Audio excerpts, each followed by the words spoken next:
রোজ garden প্রাসাদ, ইতিহাসের আড়ালে এক অপচয়ের গল্প। ঢাকার টিকাটুলিতে দাঁড়িয়ে থাকা রোজ গার্ডেন প্রাসাদ এক ঐতিহাসিক নিদর্শন, কিন্তু এই নিদর্শনটির আড়ালে লুকিয়ে আছে জনগণের কষ্টার্জিত অর্থ অপচয়ের একটি করুণ অধ্যায়। 1931 সালে ব্যবসায়ী ঋষিকেশ দাসের হাতে তৈরি হয় এই বাগানবাড়ি। গোলাপ গাছে ঘেরা হওয়ায় এর নাম দেওয়া হয় রোজ গার্ডেন। এরপর ভবনটি হাতবদল হয়ে চলে যায় খান বাহাদুর কাজী আব্দুর রশিদের কাছে, পরে পরিচিতি পায় রশিদ মঞ্জিল নামে। এই ভবনেই বাংলাদেশ আওয়ামী লীগের গোড়াপত্তন হয়।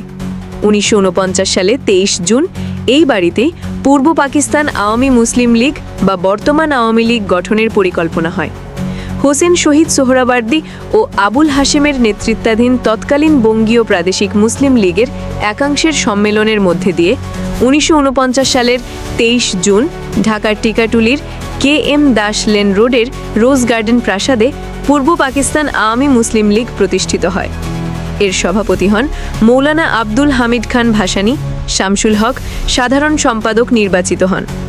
পরে 1955 সালে মৌলানা ভাসানীর উদ্যোগে ধর্মনিরপেক্ষতার চর্চা এবং অসম্প্রদায়িক চেতনা প্রতিষ্ঠার লক্ষ্যে সংগঠনটির নাম থেকে মুসলিম শব্দটি বাদ দেওয়া হয় এবং নাম রাখা হয় পূর্ব পাকিস্তান আওয়ামী লীগ।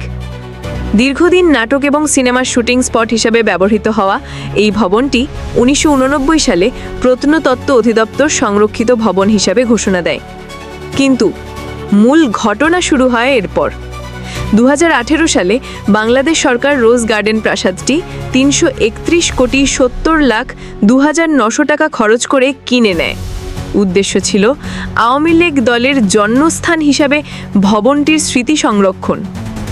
কিন্তু প্রশ্ন হলো, এই বিপুল অঙ্কের অর্থ কোথা থেকে এলো? এটা কার টাকা? এটা কার সম্মতিনে ব্যয় হলো?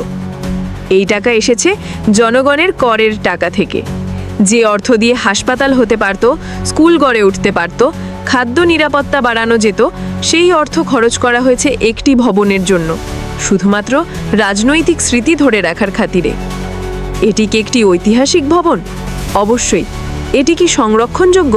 অবশ্যই। কিন্তু 332 কোটি টাকা মূল্য দিয়ে সেই ভবনের রক্ষণাবেক্ষণের ভবিষ্যৎ ব্যবস্থাও এখনও অস্পষ্ট। এটি শুধুই তৎকালীন প্রধানমন্ত্রী শেখ হাসিনার আবেগ পূরণের প্রয়াস, যার দায় বহন করছে সারা দেশের মানুষ। একটি রাষ্ট্রের প্রকৃত ইতিহাস তখনই গর্বের হয় যখন সেটিকে গড়ে তোলা হয় জনস্বার্থে।